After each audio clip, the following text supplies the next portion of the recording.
What is it that teachers know that makes them special? Is it that they know how to care for kids? Well, no, parents and doctors do that too.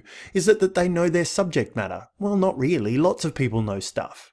Is it that they can control large groups of children? Well, no, even the Wiggles can do that. Educational psychologist Lee Schulman asked the same question, and he happened upon a novel way of describing the knowledge teachers develop over their careers. He called it pedagogical content knowledge, or PCK for short. Let's break it down. Teachers need to know their subject matter thoroughly. The old adage that a teacher only needs to be one lesson ahead of the kids is rubbish, says Schulman.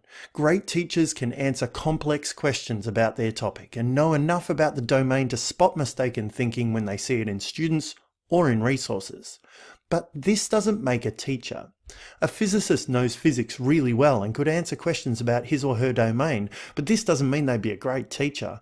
We've all had that supreme expert lecturer who could put a statue to sleep. So, teachers need to be subject experts, and this is their content knowledge. Teachers also need to know how to teach.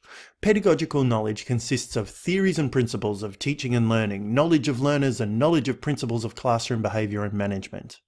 This knowledge usually transcends specific subject disciplines, so teachers also need to know how students learn and how best to facilitate that learning in a variety of situations. They also need to know how to manage a classroom. This general knowledge about teaching practice is called pedagogical knowledge. So, a great teacher has both pedagogical and content knowledge. But pedagogical content knowledge goes one step further. It's greater than the sum of its parts. A master teacher is an expert in the art of teaching particular subjects.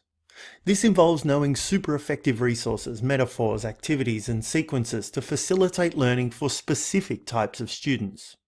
The great teacher knows that if a student has missed out on a prior chunk of learning, this must be addressed before the student can learn the topic at hand. This is called syntactic knowledge, or knowledge of how this bit of learning fits into the greater schema of knowledge in this topic. A great teacher does not use the same technique for every student on every day. That's because they have a well-developed understanding of the particular needs of their particular students. A great teacher knows the mistakes students are likely to make in their subject area before they make them. These are called the common misconceptions. Ask a Year 8 English teacher what grammatical mistakes are usually made by poor writers at the Year 8 level, and they'll not only be able to reel them off, but they'll tell you the best ways of addressing those to improve students' writing. Ask a history teacher what myths about World War II tend to prevent students from understanding that conflict, and they'll be able to tell you. They'll probably also point you to a great resource or explain an activity they've found effective in dispelling those myths. So, great teachers know how to teach. That's their PK. They know what to teach, their CK. But more importantly, they know how to teach what they need to teach to the specific people who need to learn. And that is their pedagogical content knowledge. If teaching was just telling people what you know, it would be easy. But it's not. Pedagogical content knowledge is a very specialized, expert kind of knowledge.